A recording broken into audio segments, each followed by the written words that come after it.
Hai teman-teman semuanya, kembali lagi bertemu dengan saya, Apoteker Octaviana Maria Simbolon. Pada pertemuan kali ini atau pembahasan kali ini, saya akan membahas salah satu komentar yang disampaikan oleh teman-teman yang sudah subscribe dan juga komentar di video YouTube saya.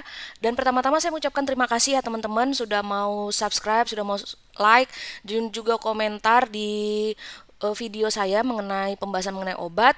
Saya berterima kasih walaupun channel saya masih sedikit gitu ya. Tapi teman-teman sudah bersedia. Terima kasih saya ucapkan.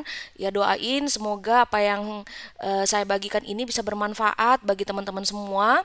Dan jika memang teman-teman ada yang ingin dibahas salah satu topik mengenai obat atau hal-hal lain, silakan aja ya sampaikan di kolom komentar. Nanti saya akan coba untuk bahas ya.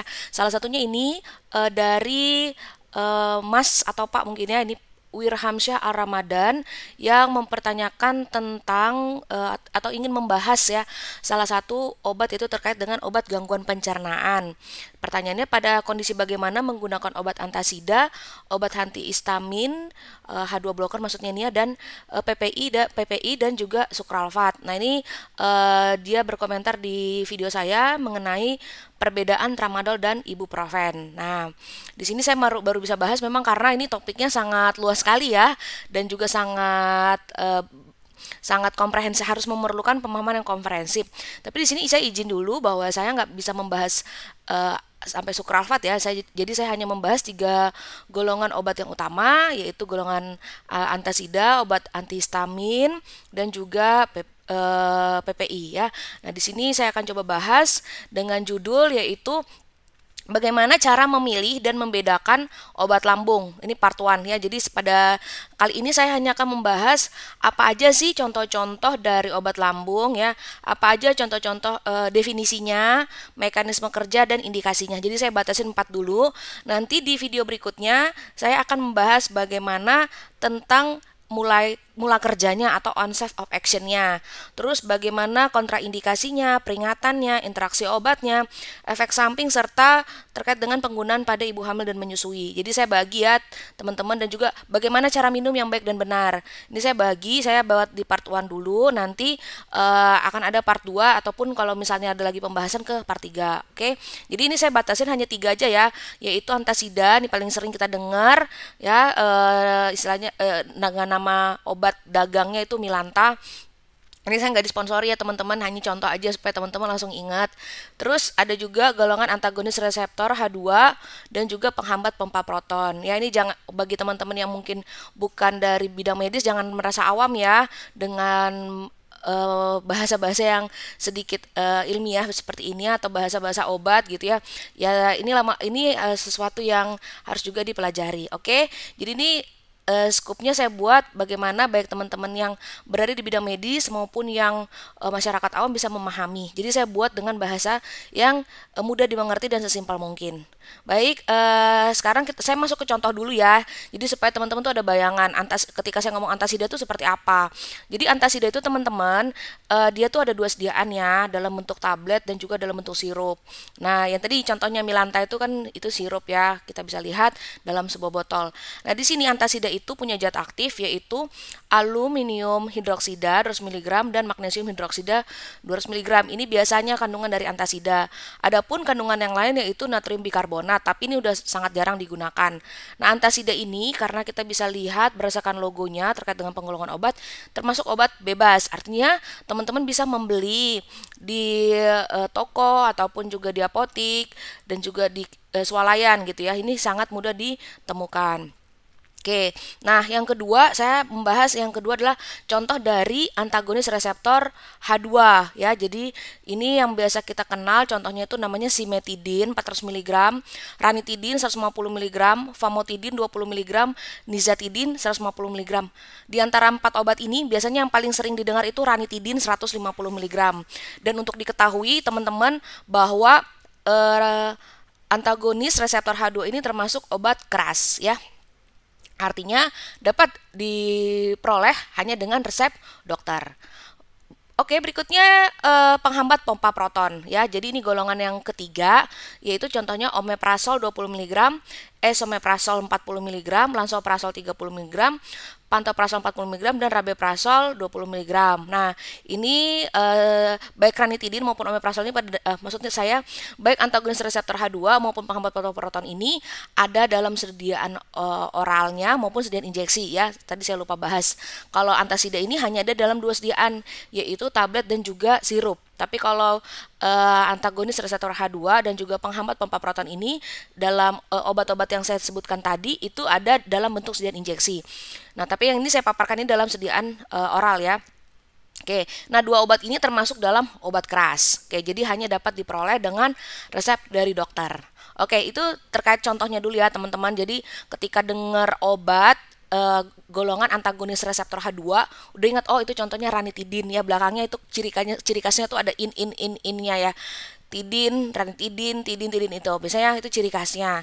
Kalau omeprazol, kalau penghambat pompa proton tuh biasanya di belakang itu ada zolnya. Nah, itu yang untuk teman-teman yang di dunia medis nih supaya bisa membedakan bahwa dua obat ini sama-sama bekerja di saluran cerna, tapi ada golongan-golongannya. Nah, dari sini kita bisa memilih dan juga akan belajar bagaimana sih cara memilih dan membedakan di antara tiga macam obat ini gitu. Karena kadang-kadang mirip gitu ya, dan juga kadang-kadang sama pemakaiannya gitu ya. Tapi apa sih yang membedakan satu dengan yang lainnya? Oke, nah kita mulai dulu dari definisinya ya.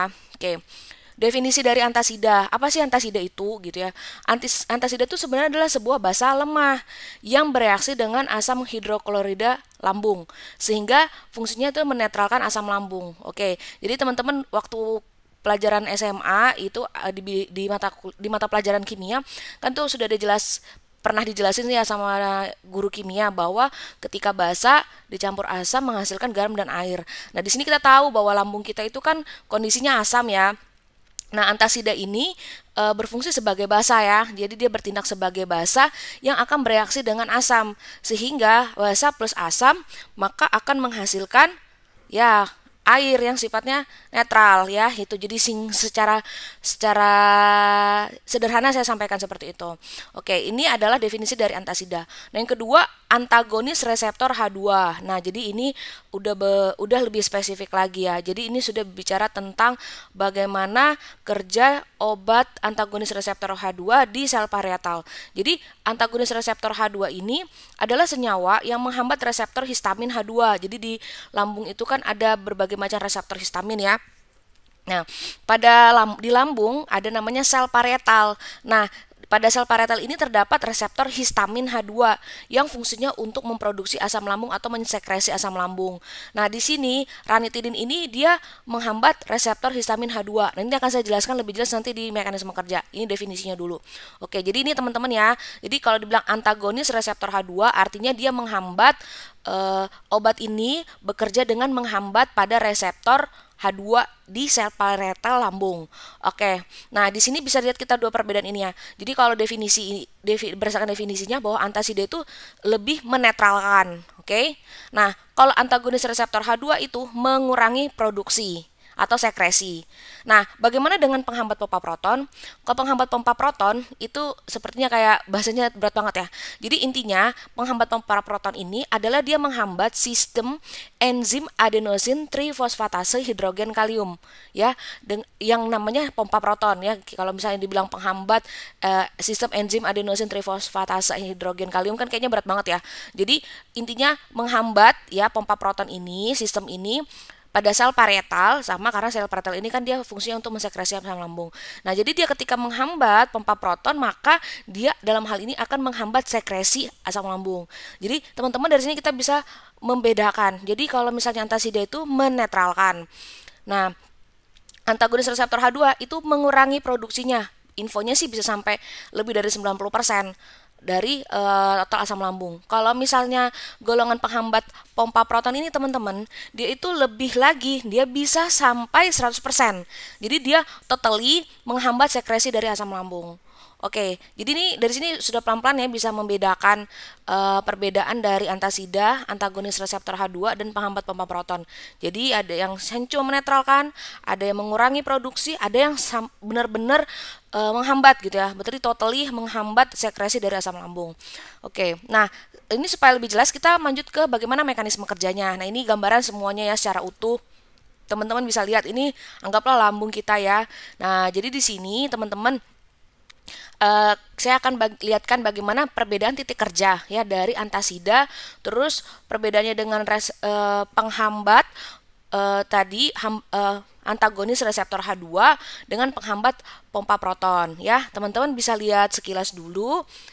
Nah, di sini teman-teman kita bisa lihat bahwa antasida ini ternyata tadi kan sudah disampaikan dia merupakan sebuah basa yang bereaksi dengan asam yang ada di dalam lambung gitu ya. Nah, dia bekerja dengan tiga cara ya teman-teman. Yang pertama dia menurunkan keasaman dari lambung ya. Jadi kan sudah disampaikan bahwa tadi antasida adalah basa yang bereaksi dengan asam hidroklorid lambung membentuk garam dan air. Jadi keasamannya itu dikurangi gitu ya, dikurangi. Jadi bisa naik. Jadi pH-nya bisa naik lagi kembali ke normal gitu ya. Nah, di sini itu kerjanya yang pertama. Oke, yang kerjanya yang kedua dia mereduksi aktivasi dari pepsin. Nah, kita tahu bahwa antasida ini teman-teman dia mampu mengabsorpsi pepsin. Nah, kalau pepsinnya ini diabsorpsi atau aktivasinya dikurangi, maka tidak terjadi yang namanya pemecahan asam lambung. Nah, jadi dalam hal ini ketika tidak terjadi pemecahan asam lambung, maka jumlah asam lambung itu akan berkurang. Oke, terus yang ketiga ini adalah menurunkan pelepasan sekretin. Jadi teman-teman ada namanya sekretin. Sekretin itu fungsinya untuk mengatur pH pada usus ya dan dengan menghambat sekresi asam lambung. Jadi kalau sekretinnya ini dihambat, maka akan juga terhambat sekresi asam lambungnya. Oke, nah ini fungsi dari antasida. Nah, sekarang bagaimana nih dengan H2 reseptor blocker atau antagonis reseptor H2 dan juga penghambat pompa proton. Ya, jadi ini kalau ini sudah paham ya teman-teman ya mekanisme kerjanya. Jadi pada intinya secara umum bisa kita katakan bahwa antasida itu lebih kepada apa? Lebih kepada menetralkan asam lambung. Oke, secara ringkas seperti itu. Ini lebih spesifiknya 3 kerja dari obat antasida. Nah, sekarang bagaimana dengan ranitidin teman-teman? Nah, kalau ranitidin ini ranitidin yang merupakan golongan dari antagonis reseptor H2 ini dia berfungsi ya. Jadi ini kan kalau kita lihat ini titiknya kan diambil dari sini ya. Ini contohnya adalah sel parietal ya. Jadi dalam lambung kita ini ada sel parietal. Jadi dari sel parietal lambung ini nah terdapat namanya tadi ya reseptor H2. Nah, ini ya digambarkan ya. Ini ada sel gitu ya. Ini ada lagi lebih diperjelas. Ini gambaran ini ya imajinatif ya teman-teman ya. Nah, ini gambaran bahwa dalam ini sel parietal. Nah, sel parietal ini dia punya namanya reseptor histamin 2 ya. Nah, reseptor histamin 2 ini berfungsi untuk mensekresi asam lambung gitu. Nah, ketika ada namanya H2 reseptor blocker atau antagonis reseptor H2, maka si obat tadi itu akan duduk di sini ya. Saya buat lebih sederhana ya. Jadi antagonis reseptor H2 tadi duduk di sini. Nah, kalau dia duduk di sini, dia hambat ya, dihambat ini secara kompetitif ya teman-teman ya. Kompetitif. Nah, kalau dia sudah hambat di sini, maka aturannya tadi keluar asam lambung ini nggak jadi keluar ya, nggak bisa keluar, jadi produksinya akan keluar, tapi masalahnya di sini reversible, jadi masih bisa kembali lagi, jadi dia nggak sepenuhnya menghambat. Oke, tadi saya bilang lebih dari 90% bisa dihambat sekresi asam lambung dengan penggunaan ranitidin. Oke, nah jadi intinya tadi tuh ya bahwa antagonis reseptor H2 duduk di reseptornya sini sehingga tidak terjadi pengeluaran sekresi dari asam lambung. Oke. Nah, sekarang bagaimana nih teman-teman dengan omeprazol? Ya, tadi omeprazol sudah dijelasin ya bahwa omeprazol itu hanya bisa bekerja pada suasana asam ya. Ini jadi termasuk golongan prodrug omeprazol. Maksud saya penghambat pompa proton, contohnya omeprazol ya. Maaf teman-teman. Oke, nah di sini penghambat pompa proton ini dia bekerja pada pompa asam tadi yang mengeluarkan asam lambung tadi gitu. Nah, jadi dia otomatis dia sudah memblok di tempat pengeluaran asam tadi, langsung di tempat yang ikatan ini irreversible teman-teman ya. Ya, jadi dari ketika masuk dia bisa dalam masuk ke dalam tubuh dalam bentuk yang tidak aktif, tapi ketika sudah berada dalam suasana asam dia akan menjadi bentuk yang aktif.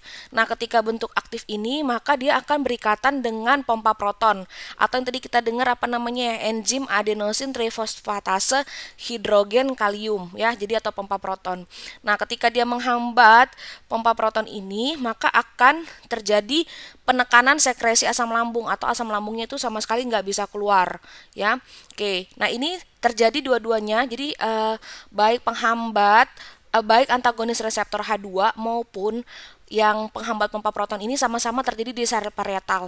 Tapi bedanya kalau di H2 blocker ini atau antagonis reseptor H2 ini di reseptornya aja gitu. Jadi masih ada kemungkinan keluar asam lambung, tapi ya palingan 10% ya berdasarkan info yang saya baca, lebih dari 90% itu terhambat. Berarti masih ada 10% istilahnya yang bocor. Tapi kalau sudah di pompa proton ini memang diblok sama sekali ya. Dan itu hampir 100%. Oke. 100% diblok pengeluaran asam lambung. Berarti benar-benar dihambat. Oke, teman-teman udah bisa bedain ya. Jadi mekanisme kerja dari perbedaan mekanisme kerja dari bagaimana antasida, antagonis reseptor H2 dan juga penghambat pompa proton dalam bekerja. Oke, nah dari sini teman-teman kita udah belajar ya apa aja contohnya, definisinya, mekanisme kerjanya, dan sekarang bagaimana dengan indikasinya. Oke, jadi kalau kita udah tahu kayak gini nih ya dasar-dasarnya, kita tahu sebenarnya obat ini untuk apa sih, jadi kita bisa membedakan. Oke, nah teman-teman, ini bahwa kita harus tahu bahwa antasida ini dia bekerja untuk mengatasi rasa perih di lambung akibat meningkatnya keasaman lambung ya. Jadi misalnya kita mengalami ya ini namanya gangguan asam lambung akut ya. Jadi ini antasida ini hanya digunakan pada gangguan asam lambung akut ya. Jadi dia biasanya tandanya rasa perih akibat meningkatnya keasaman lambung dan digunakan untuk gejala ringan. Nah, teman-teman, asam lambung akut itu seperti apa sih? Misalnya nih ya, kita habis berbaring setelah makan banyak gitu ya. Lalu makan sebelum tidur, terus mengkonsumsi makanan dan minuman yang pedas gitu ya. Nah, terus juga merokok, obesitas atau ketika sedang hamil. Nah, nih penggunaannya dari penggunaan antasida ini sangat cocok gitu ya untuk gejala gangguan asam lambung akut ya. Jadi yang tadi saya sebutkan itu tadi ya, kegiatan-kegiatan yang bisa memicu terjadi peningkatan asam lambung. Oke. Jadi memang antasida ini untuk yang gejala ringan. Oke, nah sekarang bagaimana nih dengan antagonis reseptor H2? Jadi, untuk antagonis reseptor H2 itu dia lebih spesifik ya teman-teman ya. Dan di sini bisa saya sampaikan bahwa untuk antagonis reseptor H2 dan penghambat pompa proton ini termasuk dalam gangguan asam lambung kronis ya. Berbeda ya dengan tadi antasida yang termasuk gangguan asam lambung akut. Kalau dua golongan obat ini termasuk gangguan asam lambung kronis. Nah, seperti apa sih maksudnya gangguan asam lambung kronis? Artinya nih ya, sudah terjadi luka atau tukak pada lambung dan daerah usus ya. Oke, ini contohnya. Terus adanya penyakit reflux gastroesofagal atau yang biasa dikenal dengan nama GERD. Jadi ini biasanya nyerinya pada ulu hati, terus bisa sampai sulit menelan ya. Ini penyakit GERD. Terus dispepsia, ya ini biasanya rasa nyeri, perut terasa penuh, kembung, mual gitu ya. Kayak ini dispepsia. Atau gastritis, dia misalnya terjadi peradangan pada dinding lambung. Terus ada juga biasa juga ranitidin ini digunakan untuk mencegah stress ulcer. Jadi stress ulcer ini biasanya ketika kondisi kritis atau pada saat keadaan kritis yang dia bisa membuat terjadinya peningkatan produksi asam lambung ya, biasanya sampai perdarahan kayak gitu. Terus yang keenam adalah penyembuhan tukak akibat NSAID. Jadi ada obat-obat yang bisa meningkatkan sekresi dari asam lambung sampai mengakibatkan luka pada lambung ya. Ini ada obat-obat golongan NSAID. Nanti bisa lihat dicek di video-video saya sebelumnya, ada penjelasan tentang NSAID. Ya, jadi ini adalah antagonis reseptor H2. Oke, jadi ini memang untuk gangguan asam lambung yang sifatnya kronis ya, bukan akut seperti tadi yang misalnya habis makan banyak langsung berbaring gitu dan terus tiba-tiba merasakan perih. Nah, itu cukup dengan antasida, nggak perlu sampai ranitidin ataupun omeprazol gitu ya. Contohnya seperti itu. Nah, sekarang kita udah bisa bedakan ya bagaimana antasida dan juga antagonis reseptor H2. Nah, sekarang kita lanjut nih ya, bagaimana dengan penghambat pompa proton. Jadi kalau penghambat pompa proton ini dia juga sama ya, hampir mirip tapi ada yang berbeda dikit ya. Oke, nah di sini bahwa kalau penghambat pompa proton itu dia juga bisa mengobati tukak atau luka pada lambung dan duodenum. Terus bedanya lagi kalau omeprazol ini dia bisa untuk GERD tapi dalam kondisi yang berat sudah. Oke. Kalau berikutnya perbedaannya lagi gitu ya, hampir miripnya lagi dengan ranitidin itu adalah bisa menyembuhkan tukak akibat NSAID atau menyembuhkan luka akibat penggunaan obat golongan NSAID atau NSAID ya. Oke. Nah, yang membedakan itu pada yang keempat dan kelima. Jadi, penghambat pompa proton ini biasanya dipakai untuk terapi eradikasi infeksi Helicobacter pylori. Nah, di sini teman-teman perlu tahu bahwa ada penyakit yang disebabkan oleh Helicobacter pylori, yaitu bakteri yang dapat hidup di lambung. Nah, bakteri hidup lambung ini, jadi infeksi ini bisa infeksi bakteri ini bisa menyerang serta merusak dinding lambung. Wah, udah parah banget ya, berarti sampai dinding lambung aja udah rusak gitu gara-gara bakteri Helicobacter pylori ini. Oke, nah yang kelima adalah untuk omeprazol atau penghambat pompa proton ini bisa digunakan untuk sindrom Zollinger-Ellison. Nah, apa sih sindrom Zollinger-Ellison itu? Adalah penyakit yang timbul karena adanya tumor, satu atau lebih tumor gastrinoma di pankreas dan usus 12 jari. Nah, tumor ini yang akan menghasilkan hormon gastrin yang berlebihan sehingga produksi asam lambung meningkat. Oke, jadi kita bisa lihat di sini teman-teman bahwa omeprazol dan juga ranitidin ini berbeda sekali. Ada samanya gitu, tapi ada perbedaannya. Terutama pada saat yang poin 4 sama 5-nya kita bisa lihat ya. Untuk poin 4 sama 5 untuk terapi eradikasi infeksi Helicobacter pylori dan sindrom Zollinger-Ellison ini khusus untuk khusus diberikan omeprazol gitu.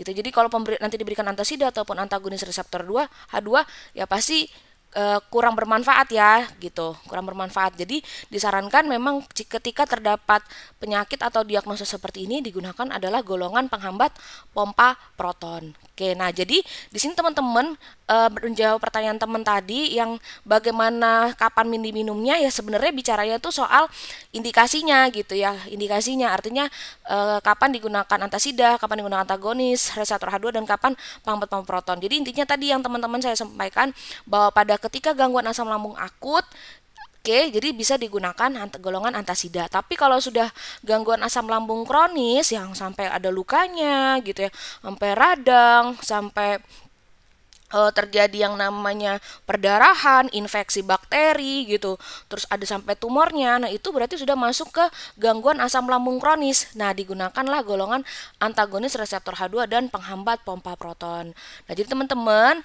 kalau misalnya ada gangguan asam lambung yang terjadi terus-menerus, itu perlu konsul ke dokter dulu ya. Jadi supaya tahu apa sih jenis sakitnya gitu, penyakitnya, supaya tahu obat mana sih yang diberikan kepada teman-teman semua. Nah, itu teman-teman ya, bagaimana cara memilih dan membedakan obat lambung. Ini part 1 dulu ya teman-teman. Nanti kita bahas lagi di pertemuan berikutnya bagaimana sih cara minum ketiga obat ini yang benar. Nah, sering kan dibilang antasida itu sebelum makan gitu ya. Nah, sebenarnya seperti apa sih yang benar? Terus antagonis reseptor H2 yang contohnya ranitidin ini sebenarnya diminumnya kapan sih gitu. Terus juga bagaimana interaksi obatnya, efek sampingnya gitu ya. Nanti teman-teman silakan cek di part 2. Oke, itu aja yang bisa saya sampaikan untuk materi ini terkait dengan part 1. Jika teman-teman ada yang tanyakan, silahkan sampaikan di kolom komentar, dan juga jika ada ingin bahas lain, silahkan juga sampaikan di kolom komentar ya teman-teman. Terima kasih untuk perhatiannya, sampai jumpa di pertemuan berikutnya.